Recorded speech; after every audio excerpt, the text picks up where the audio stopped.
Bonsoir, je suis Mary Deras, conseillère municipale de Parc Extension et présidente du CCU pour la démolition.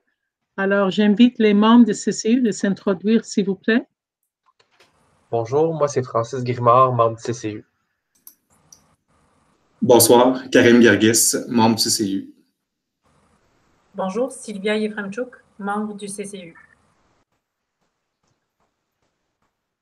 Olivier. Oui, bonsoir. Olivier Gauthier, chef de division de la division de l'urbanisme et des services aux entreprises. Geneviève. Geneviève Boucher, conseillère en aménagement à la division de l'urbanisme. Annie. Bonsoir, Annie Robitaille, agente de recherche et secrétaire du comité. Merci. Alors, on ouvre l'Assemblée. Qui propose l'adoption de l'ordre du jour? Je vais proposer. Merci. Appuyé par? Je vais appuyer. Merci, Sylvia. Alors, la présentation du projet, c'est à 86-24 Avenue Champagneur. Geneviève, vous avez la parole. Merci. Donc, on a eu le dépôt d'une demande de démolition pour le bâtiment qui est situé au 86-24 Avenue Champagneur. Donc, c'est un bâtiment résidentiel unifamilial de 2 étages. C'est le projet de remplacement qui est proposé pour accompagner la démolition. C'est un nouveau bâtiment résidentiel de 3 étages avec une construction hors toit qui comportera 8 logements de typologie variée, mais principalement des logements de type familiaux de 3 à 4 chambres à coucher. Donc, sa localisation, c'est sur l'avenue de Champagneur, tout près de la métropolitaine, donc de l'autoroute 40. C'est le bâtiment qu'on voit ici, donc un bâtiment qui est très atypique pour le secteur de Parc Extension, pour ce secteur-là précisément de Parc Extension. Donc, c'est un bâtiment des années 1950 qui a été construit dans une série, entre une série de plex de multilogements qui sont généralement des bâtiments de 3 étages. Donc, ils ne cadrent pas avec le cadre bâti de l'avenue de Champagnat. Donc, on voit ici son milieu environnant, donc principalement des plex de 8 logements sur des terrains d'environ 15 mètres de façade.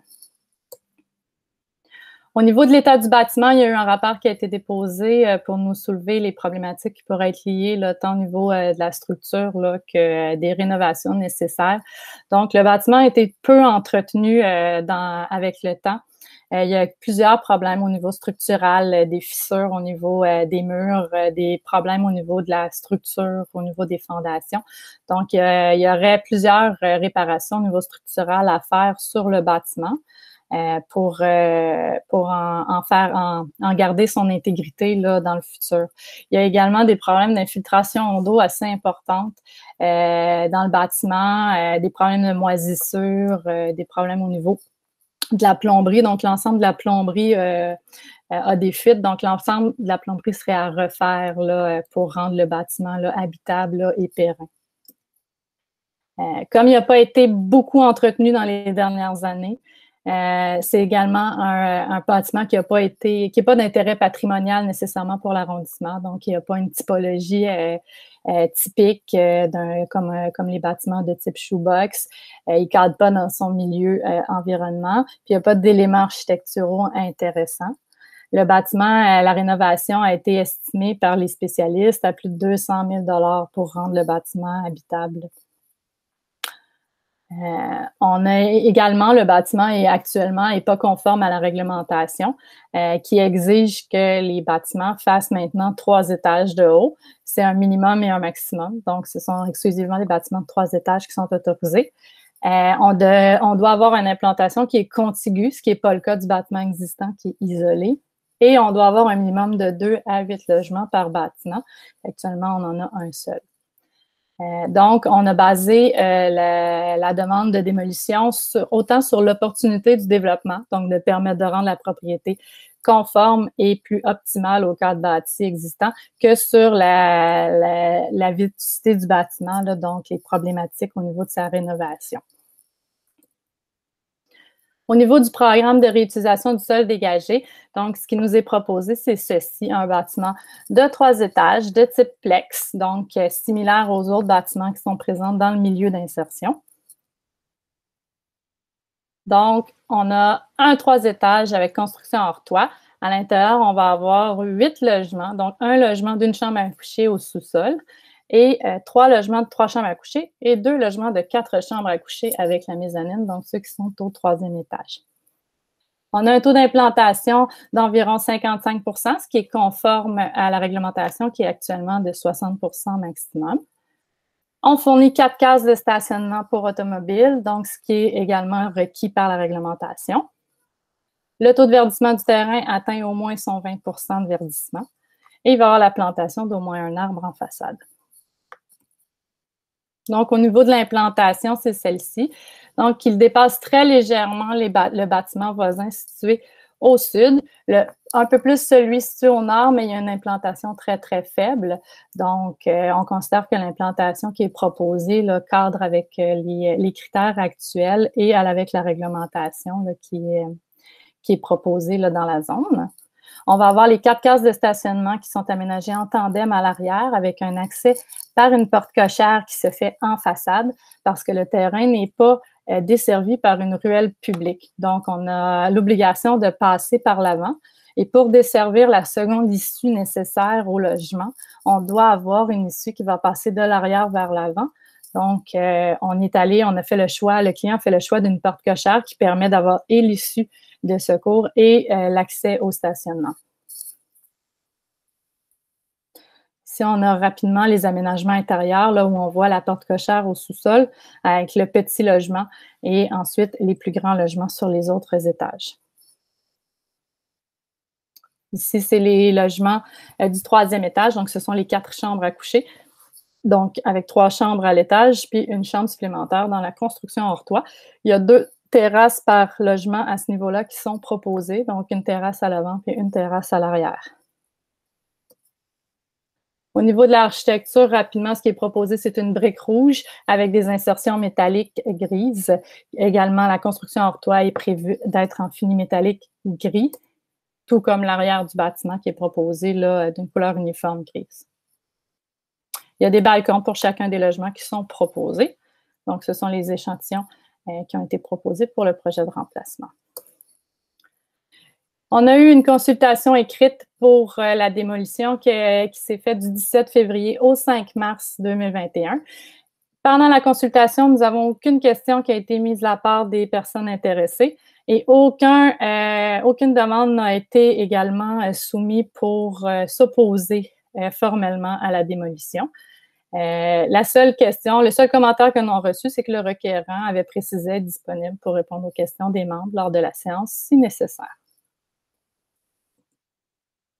Au niveau de l'évaluation d'une demande de permis de démolition, on doit se baser dans le fond sur les opportunités reçues, l'état du bâtiment, la détérioration du bâtiment, le coût de la restauration, comme on a parlé là ici, qui allait jusqu'à 200 000 $, le projet de réutilisation du sol dégagé, son intégration dans le milieu.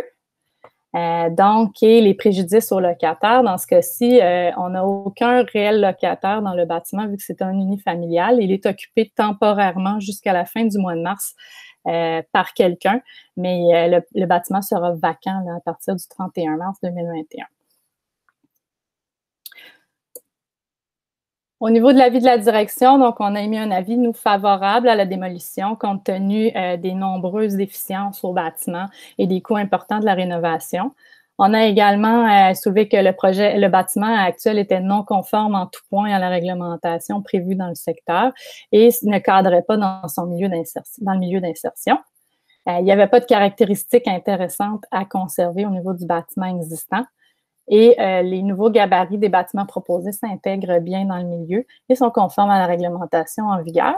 Et on propose également un nombre assez important, une proportion très importante de logements de 3 chambres à coucher et plus qui sont très en demande dans le secteur de parc extension. Donc, c'est maintenant le moment des questions de délibération des membres du comité.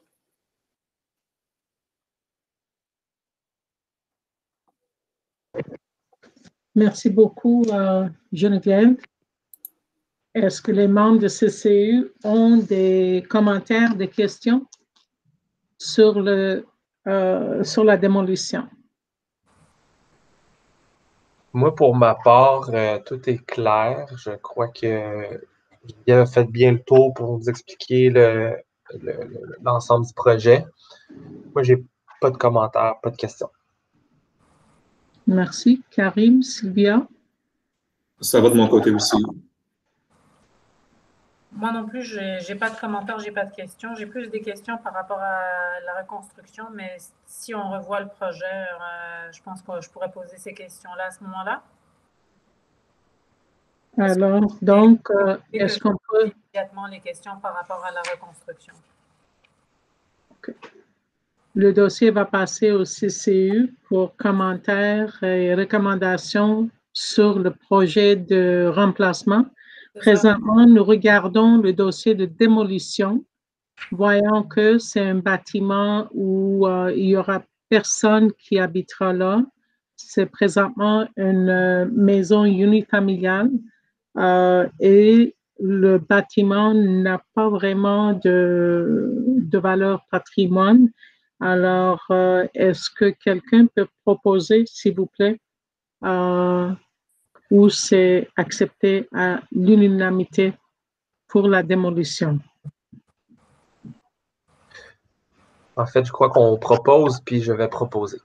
Merci. Appuyé par? Je vais appuyer. Merci beaucoup. Alors, qui propose la levée de l'Assemblée? Juste une minute. Madame de Ross, on doit juste faire expliquer la période d'appel, désolée. Donc, suite à la décision du comité, donc, qui a été d'autoriser la démolition du bâtiment et de son projet de remplacement, il est donc possible pour les citoyens d'interjeter l'appel au conseil d'arrondissement. Donc, pour une période de 30 jours qui se terminera le 9 avril 2021. Les détails vont être fournis sur le site Internet à partir de demain pour les citoyens, donc à partir du 11 mars. Merci beaucoup, Geneviève, pour cet rappel. Alors, ceci met fin à notre comité de démolition. Qui propose la levée de l'Assemblée? Je propose. Merci. Appuyé par? J'appuie. Merci, Carrie. Alors, bonsoir à vous tous.